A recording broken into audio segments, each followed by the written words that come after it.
ഇന്ത്യയിൽ അത്രയും വലിയൊരു ഇതൊന്നും ആയിട്ടില്ല. എന്നാൽ പോലും as a ethical therapist nearby police സ്റ്റേഷനിൽ അറിയിക്കേണ്ട ആവശ്യമുണ്ട്. അവർ ആദ്യ സമയത്ത് ഇത് യൂസ് ചെയ്തു, അതിൻ്റെ ഒരു ഹിറ്റ് എത്രത്തോളം ആണെന്നുള്ളത് കിട്ടുന്നു. പിന്നീട് റിപ്പീറ്റഡ്ലി യൂസ് ചെയ്യുന്നു. റിപ്പീറ്റഡ്ലി ചെയ്യുന്ന എല്ലാ കാര്യവും നമ്മുടെ സബ് കോൺഷ്യസ് മൈൻഡിൽ പതിയും. ഈ വ്യക്തി എൻ്റെ അടുത്ത് പറഞ്ഞു, ബ്രോ എനിക്ക് സ്മോക്കിംഗ് നിർത്തണം. എന്നിട്ട് സെഷൻ എല്ലാം കഴിഞ്ഞ് പുറത്ത് വന്നപ്പോഴത്തേക്കും ഞങ്ങൾ സംസാരിച്ചുകൊണ്ടിരിക്കുമ്പോഴത്തേക്കും ഞാനൊന്ന് പുകച്ചിട്ട് വരാമെന്ന് പറഞ്ഞിട്ട് പുള്ളി പോയി സ്മോക്ക് ചെയ്തിട്ട് എല്ലാം കഴിഞ്ഞിട്ടാണ് ബ്രോ നമ്മളിപ്പോൾ സ്മോക്കിംഗ് മാറ്റാൻ വേണ്ടിയിട്ടല്ലേ ചെയ്തത്. മാറ്റങ്ങൾ 3 രീതിയിൽ വരാം. ചിലത് ഒറ്റ ദിവസം കൊണ്ട് ടക്കെന്ന് പറഞ്ഞുണ്ടാകുന്ന മാറ്റമായിരിക്കും, ചിലത് ഗ്രാജുവൽ ചേഞ്ച് ആയിരിക്കും. ചില ആളുകൾക്ക് ഹിപ്നോതെറാപ്പി സെഷൻ വേണമെന്ന് നിർബന്ധമൊന്നുമില്ല, വിൽ പവർ മതി ഈ സാധനം മാറ്റാൻ വേണ്ടിയിട്ട്. എൻ്റെ അടുത്ത് പറഞ്ഞു നിർത്തണമെന്ന്. ഞാനങ്ങ് വിചാരിച്ചു, തൊട്ടടുത്ത ദിവസം ഞാനങ്ങ് നിർത്തി. ആ ഒരു സെഷൻ അല്ലെങ്കിൽ 1 സെഷൻ അല്ലെങ്കിൽ 2 സെഷൻ അല്ലെങ്കിൽ 6 സെഷൻസിനുള്ളിൽ അവരൊരു ഹാബിറ്റിനെ മൊത്തത്തിലെടുത്ത് മാറ്റുന്നു. 8 വയസ്സ് വരെയാണ് ബിലീവ്സ് നമ്മുടെ ഉള്ളിൽ ഫോം ആവുന്നത്. 8-9 വയസ്സ് വരെയാണ്, 2 തൊട്ട് 8 വയസ്സ് വരെയാണ് മേജർ ട്രോമാസ് ഒക്കെ നമ്മുടെ മൈൻഡിൽ ബിലീവ്സ് അതെല്ലാം ഫോം ആവുന്നത്. ചൈൽഡ്ഹുഡ് ടീനേജേഴ്സിനകത്തൊക്കെ നമ്മൾ ചെയ്യുമ്പോഴത്തേക്കും എപ്പോഴും ഒരു പാരൻ്റൽ കൺസെൻറ്റോട് കൂടിയിട്ടായിരിക്കും ചെയ്യുന്നത്. പാരൻ്റൽ കൺസെൻറ്റ് കാണും, ചിലപ്പോൾ പാരൻസിൻ്റെ പ്രസൻസും കാണും. എന്നിട്ട് ഈ പറയുന്ന വാക്കുകളൊക്കെ ആണെന്നുണ്ടെങ്കിലും ചൈൽഡ് ഫ്രണ്ട്ലി ആയിട്ടുള്ള വാക്കുകളിലേക്ക് പോകും. ഇപ്പോൾ കുറേ കാര്യങ്ങളൊക്കെ അവർക്ക് കേൾക്കുമ്പോഴത്തേക്കും ഒരു നെഗറ്റീവ് ഫീൽ അടിക്കുന്ന ഇതൊക്കെ കാണുമല്ലോ, ആ വാക്കുകൾ മാറ്റും, മെറ്റഫേഴ്സും മാറ്റും. അവർക്ക് ഫ്രണ്ട്ലി ആയിട്ടുള്ള ടേംസ് കാര്യങ്ങൾ യൂസ് ചെയ്തിട്ട് മാത്രമായിരിക്കും പിന്നീട് ആ ഒരു സെഷൻ പോകുന്നത്. അപ്പോൾ അങ്ങനെ ചെയ്യുമ്പോഴത്തേക്കും അവരും കംഫർട്ടബിൾ ആയിരിക്കും. They need to open up, right. എനിക്കൊരു കേസ് വന്നതെന്ന് പറഞ്ഞാൽ ഇറ്റ് വാസ് ലൈക്ക് 8ാം ക്ലാസ്സിൽ പഠിക്കുന്നതാണ്. ഏത് ഞാൻ മറന്നുപോയി. 8ാം ക്ലാസ്സിൽ പഠിക്കുന്നൊരു കൊച്ചാണ്. ട്രോമ എന്ന് പറഞ്ഞാൽ അത്രയും ഇൻറ്റൻസ് ആണ്, വളരെ ഇൻറ്റൻസ് ആയിട്ടുള്ളൊരു ട്രോമയിൽ ഫേസ് ചെയ്യുന്ന ഒരു വ്യക്തി. അവിടെ റിഗ്രഷൻ എന്ന് പറഞ്ഞൊരു പ്രോസസ്സ് വേണ്ടാന്ന് അവിടെ തന്നെ വെക്കണം. ട്രോമ ഉണ്ട്, we never did that regression, പാസ്റ്റിലേക്ക് പോയില്ല. പകരം അവിടെ ഗൈഡഡ് ഇമേജറീസ്, കോൺഫിഡൻസ് ബൂസ്റ്റിങ്ങിന് വേണ്ടിയിട്ടുള്ള സജഷൻസ്, ഇതൊക്കെയാണ് ചെയ്തുകൊണ്ടിരിക്കുന്നത്. പിന്നെ മെഡിറ്റേഷൻസ് പറഞ്ഞു കൊടുക്കും. അതിൻ്റെ ആവശ്യമുള്ളൂ. അത് ചെയ്യുമ്പോഴത്തേക്കും മാറ്റം വരട്ടെ. Once they are ready to face that, ആ ഒരു ഏജിലേക്ക് എത്തുമ്പോഴത്തേക്കും we will address it once again. ഇപ്പോൾ ആ ഒരു സമയത്ത് ഉണ്ടാകുന്ന അബ്യൂസുകളൊക്കെ ഉണ്ടല്ലോ, ഇപ്പോൾ ഫിസിക്കൽ അബ്യൂസുകളൊക്കെ, ഇത് ഹീൽ ചെയ്യാനായിട്ട് ഒരു കൺസൾട്ട് ചെയ്യാൻ വേണ്ടിയിട്ട് വരുമ്പോൾ ആദ്യം എന്താ ചെയ്യുക ഗോവിന്ദ്? ചൈൽഡ് വരുമ്പോഴത്തേക്കും there are protocols that we need to follow through.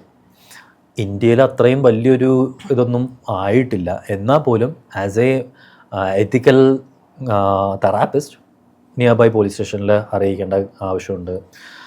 പിന്നെ ഈ സെഷൻ ആണെന്നുണ്ടെങ്കിലും പിന്നീട് എടുക്കേണ്ടത് ഒരു ഗവൺമെൻറ് സർട്ടിഫൈഡ് ആയിട്ടുള്ള അങ്ങനെയുള്ളൊരു ആളാണ് തുടങ്ങി വെക്കേണ്ടത്. എനിക്ക് അവിടെ പിന്നെ ഒരു സപ്പോർട്ട് സിസ്റ്റം എന്നുള്ള രീതിയിൽ നിൽക്കാനേ പറ്റുള്ളൂ. അല്ലാണ്ട് ഇങ്ങനെ എന്തെങ്കിലും കേസുകളൊക്കെ കുറേ നാളുകൾക്ക് മുമ്പ് ഈ ചൈൽഡ്ഹുഡിൽ ഉണ്ടാകുന്ന കുറേ അബ്യൂസുകളും കാര്യങ്ങളും ഉണ്ടാവുമല്ലോ, അത് നമ്മൾ ഒരു അഡൾട്ട് ആ ഒരു ഏജൊക്കെ ആകുമ്പോഴേക്കും അതിനകത്ത് എന്തെങ്കിലും ട്രോമാസ് ഇപ്പോഴും കിടക്കുന്നുണ്ടെങ്കിൽ അതെങ്ങനെ ഹീൽ ചെയ്യും? അത് നമ്മൾ റിഗ്രഷനിൽ പോയിട്ട് നേരത്തെ പറഞ്ഞ പോലെ തന്നെ റിഗ്രസ് ചെയ്യുന്നു, അവരുടെ ആ ഒരു ട്രോമ എന്താണെന്നുള്ളത് ഐഡൻറ്റിഫൈ ചെയ്യുന്നു. റീഫ്രെയിമിംഗ് ആണ് മെയിൻലി യൂസ് ചെയ്യുന്നത്, റീപാരൻറ്റിങ് യൂസ് ചെയ്യും. പിന്നെ അല്ലാതെ ആഡഡ് ആയിട്ട് പോസിറ്റീവ് സൈക്കോളജിയിൽ യൂസ് ചെയ്യുന്ന കുറേ ടെക്നിക്സ് ഉണ്ട്. NLP ടെക്നിക്സ് യൂസ് ചെയ്യുന്നുണ്ട്, CBT ടെക്നിക്സ് യൂസ് ചെയ്യുന്നുണ്ട്. ഇതിൻ്റെ എല്ലാവരും കോമ്പിനേഷൻ ആയിരിക്കും ചില സമയത്ത് യൂസ് ചെയ്യുന്നത്. ചിലപ്പോൾ ഇത് ഇൻഡിവിജ്വലായിട്ട് യൂസ് ചെയ്യും in order to change that. ഇത് അവരുടെ ആ ഒരു സെക്ഷൽ ലൈഫിനെ അവരെ ബാധിക്കാറുണ്ടോ? ഇങ്ങനെയുള്ള കാര്യങ്ങൾ ബാധിക്കാറുണ്ട്. അത് അവരുടെ ഉള്ളിൽ ആ ഒരു ബിലീഫ് സിസ്റ്റം അങ്ങനെ കിടക്കുന്നുണ്ട്. ആ ഒരു നെഗറ്റീവ് ബിലീഫ് കിടക്കുന്നതുകൊണ്ട് തന്നെ മുന്നോട്ടേക്ക് പോകുമ്പോഴത്തേക്കും ഒരു ട്രസ്റ്റ് ഇഷ്യൂസ് നല്ല രീതിയിൽ വരും, ഇൻറ്റിമേറ്റ് ആവാൻ പറ്റാത്ത ഒരവസ്ഥയിലേക്ക് വരും. There are also cases where the person has vaginismus because of this traumas. And once ഒരു ക്ലയൻറ്റ് എൻ്റെ അടുത്ത് വന്ന് ഡിസ്കസ് ചെയ്തപ്പോഴത്തേക്കും പറഞ്ഞത് she can't have this intercourse with a partner. അപ്പോൾ ഈ ഒരു കണ്ടീഷനിലാണ് എന്ന് പറഞ്ഞിട്ട് അത് റിഗ്രസ് ചെയ്തപ്പോഴത്തേക്കും ചൈൽഡ്ഹുഡിലുണ്ടായിരുന്ന ഡൊമസ്റ്റിക് അബ്യൂസാണ്, and that too from a very close relative. And അതുകൊണ്ട് it was very uncomfortable for her to get intimate. പിന്നീട് ആ ഒരു ബിലീഫ് സിസ്റ്റം മൊത്തത്തിൽ മാറ്റി കുറച്ച് കൗൺസിലിംഗ് കൂടെ ഒക്കെ എടുത്തിട്ടാണ് ആ ഒരു വ്യക്തിക്ക് ആ ഒരു നോർമൽ ലൈഫിലേക്ക് വരാൻ പറ്റിയത്. ഈ നമ്മുടെ ഹാബിറ്റ്സ് ഒക്കെ ഉണ്ടല്ലോ, അതൊക്കെ മാറ്റാൻ വേണ്ടിയിട്ട് തെറാപ്പി സെഷൻസ് യൂസ് ചെയ്യാൻ പറ്റുമോ? ലൈക്ക് ഇപ്പം ആൽക്കഹോൾ എടുക്കുക, അല്ലെങ്കിൽ സ്മോക്കിംഗ്, അങ്ങനെയുള്ള കാര്യങ്ങളൊക്കെ മാറ്റാൻ വേണ്ടി തെറാപ്പി സെഷൻസ് എടുക്കുന്ന ആൾക്കാരുണ്ടോ? ഉണ്ട്. ആൽക്കഹോള്, സ്മോക്കിങ്, ഡ്രഗ് ഹാബിറ്റ്സ്, ഇതൊന്നും അല്ല. ലൈക്ക് ഈവൻ ഈറ്റിംഗ് ഹാബിറ്റ്സ് പോലും. ചില ആളുകൾ എന്ന് പറഞ്ഞാൽ അവർ ഓവറായിട്ട് ചോക്ലേറ്റ് ഒക്കെ കഴിക്കുന്ന ഒരു ഹാബിറ്റ് വരുന്നവരുണ്ട്. അവർക്കത് നിർത്തണം എന്ന് പറഞ്ഞു വരും.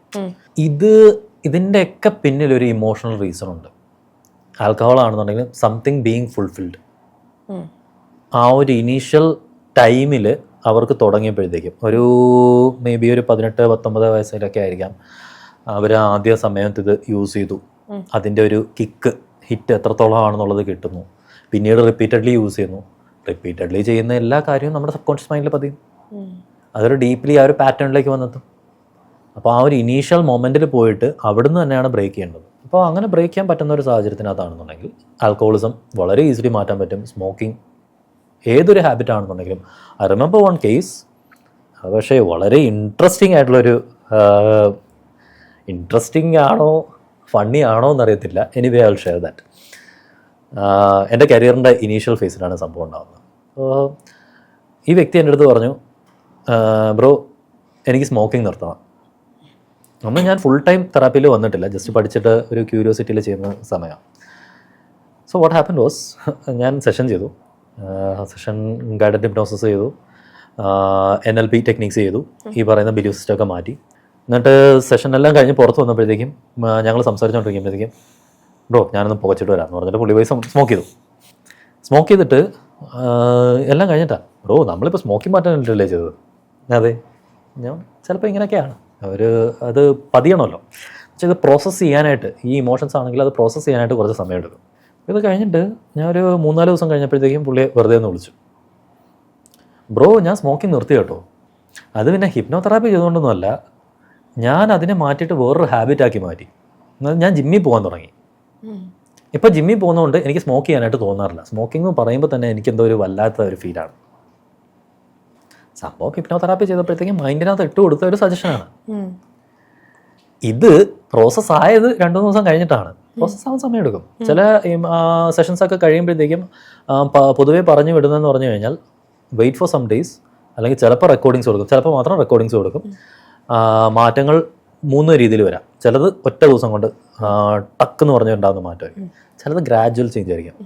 ചിലത് പയ്യെ കുറേ നാളിങ്ങനെ സ്റ്റാഗ്നൻ്റ് ആയിട്ട് പോയി പെട്ടെന്ന് ഒരു ദിവസം കയറി മാറ്റം വരും. അപ്പോൾ എന്തായാലും മാറ്റം വരും. You have to wait for that change. So അത് ചിലപ്പോൾ ആളുകൾ ഇൻ്റർപ്രറ്റ് ചെയ്യുന്ന രീതി എന്ന് പറഞ്ഞാൽ ഇങ്ങനെ ആയിരിക്കും.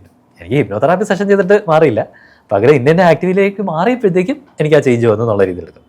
അൾട്ടിമേറ്റ്ലി ചേഞ്ച് വന്നു എന്നുള്ളതിനകത്താണ് കാര്യം. ഇപ്പം നമ്മൾ ഫ്രണ്ട്സ് പറയുമ്പോഴാണെങ്കിലും ഇപ്പോൾ സ്മോക്കിംഗ് നിർത്തണില്ല, അല്ലെങ്കിൽ ആൽക്കഹോൾ എടുക്കുന്നത് നിർത്തുന്നില്ല എന്നുണ്ടെങ്കിൽ, ഒരു ഹിപ്നോതെറാപ്പിയിലൂടെ അത് വർക്ക് ആവുന്നുണ്ടെങ്കിൽ ഒരാളെ നിയന്ത്രിക്കാൻ വേണ്ടിയിട്ട് ഹിപ്നോതെറാപ്പിയിലൂടെ സാധിക്കും എന്നാണോ പറയുന്നത്? പക്ഷേ ഇത് പറയുന്നതിന് മുന്നേ എനിക്ക് വേറൊരു കാര്യം കൂടെ പറയാനുണ്ടായിരുന്നു. The will power of some people to change the habits. അത് വ്യക്തി ആരാണെന്നുള്ളത് ഞാൻ മറന്നുപോയി. ചില ആളുകൾക്ക് ഹിപ്നോതെറാപ്പി സെഷൻ വേണമെന്ന് നിർബന്ധമൊന്നുമില്ല. വിൽ പവർ മതി ഈ സാധനം മാറ്റാൻ വേണ്ടിയിട്ട്. വിൽ പവർ എന്ന് പറയുന്നൊരു പാർട്ട് അതുണ്ട് ഈ പറയുന്ന ഹാബിറ്റ് മാറ്റുന്നതിനകത്ത്. ഹിപ്നോതെറാപ്പി അല്ലാതെ മാറ്റുന്നവരുണ്ട്. ഞാനൊരു ആക്ടറിൻ്റെ ഒരു മലയാളം ആക്ടർ തന്നെയാണ്, പുള്ളിയുടെ ഒരു ഇൻ്റർവ്യൂവിൽ കണ്ടതാണ്. എൻ്റെ അടുത്ത് പറഞ്ഞു നിർത്തണമെന്ന്. ഞാനങ്ങ് വിചാരിച്ചു, തൊട്ടടുത്ത ദിവസം ഞാനങ്ങ് നിർത്തി. മാമുക്കോയാണെന്ന് തോന്നുന്നു ഇത് പറഞ്ഞത്. ഞാനങ്ങ് നിർത്തി. എനിക്ക് തൊട്ടടുത്ത ദിവസം ഞാൻ പിന്നീട് ഞാൻ വലിച്ചിട്ടില്ല. ആ വിൽ പവർ എന്ന് പറയുന്നത് വളരെ സ്ട്രോങ് ആയിട്ടുള്ളൊരു കാര്യമാണ്. കാരണം ഇത് കഴിയുമ്പോഴത്തേക്ക് നമുക്കുണ്ടാകുന്ന ഒരു അർജുണ്ട്, അതിനെ പോലും റെസ്റ്റ് ചെയ്ത് നിൽക്കണം. ഈ അർജിനെ പോലും മാറ്റുന്നതാണ് ഹിപ്നോതെറാപ്പിയിൽ. ആ ഫീലിങ്സോ കാര്യങ്ങളോ ഇനീഷ്യലി നമ്മൾ സ്മോക്ക് ചെയ്തപ്പോൾ കിട്ടിയ പ്ലഷറോ പിന്നീട് ആ ഒരു പാറ്റേൺ ആയതിൽ എല്ലാം ഒരു നെഗേഷൻ, ലൈക്ക് ആ ഒരു ഫീലിങ്സിനെ എല്ലാം നമ്മളെടുത്ത് അങ്ങ് പുറത്തു കളയാണ്. ഇത് മാറ്റാനുള്ള എളുപ്പ വഴി എന്നുള്ളത് വേണമെന്നുണ്ടെങ്കിൽ പറയാം. എളുപ്പം ആ ഒരു സെഷൻ അല്ലെങ്കിൽ 1 സെഷൻ അല്ലെങ്കിൽ 2 സെഷൻ അല്ലെങ്കിൽ 6 സെഷൻസിനുള്ളിൽ ഓരോരോ ഹാബിറ്റിനെ മൊത്തത്തിലെടുത്ത് മാറ്റുന്നു. ഇപ്പോൾ ഞാൻ ഫസ്റ്റ് ഹിപ്നോതെറാപ്പി പഠിക്കുന്ന സമയത്ത് അവിടെ ഉണ്ടായിരുന്നൊരു ബാച്ചിൽ, എൻ്റെ പ്രീവിയസ് വന്നൊരു ബാച്ചിൽ വ്യക്തി, എനിക്കൊന്നും ഇപ്പോൾ വയനാടാണെന്ന് തോന്നുന്നു, ഒരു ആൽക്കഹോൾ അഡിക്ഷൻ ഇത് ചെയ്യുന്നുണ്ട്. സെൻറ്റർ. അപ്പോൾ പുള്ളി ആക്ച്വലി ചെയ്യുന്നതെന്ന് പറഞ്ഞു കഴിഞ്ഞാൽ ആ ഒരു സെൻറ്ററിൽ ഹിപ്നോസിസും കൂടെ കമ്പൈൻ ചെയ്തിട്ടാണ് വരുന്ന ആളുകൾക്ക് ചെയ്തു കൊടുക്കുന്നത്. അപ്പോൾ അങ്ങനെ വരുമ്പോഴത്തേക്ക് അതിൻ്റെ എഫക്റ്റീവ്നെസ് അത്രയും കൂടിയിരിക്കുകയാണ്. മറ്റേത് അവർക്ക് വരുമ്പോൾ തന്നെ നിൽക്കാനായിട്ടുള്ള ഒരു ബുദ്ധിമുട്ടുണ്ട്, അവർക്ക് ആ ഒരു ടെൻഡൻസി ഉണ്ട് പിന്നെ അങ്ങോട്ടേക്ക് പോകാനായിട്ട്. നിൽക്കത്തില്ല, എന്തായാലും കിട്ടിയേ പറ്റത്തുള്ളൂ, ഒരു തുള്ളിയെങ്കിലും എന്നുള്ള ഒരു അവസ്ഥയിൽ നിൽക്കും. അത്രയും ആ ഒരു അർജുനെ റെസിസ്റ്റ് ചെയ്യാനായിട്ട് അവർക്ക് പറ്റാത്ത അവസ്ഥയിലാണ് വരുന്നത്.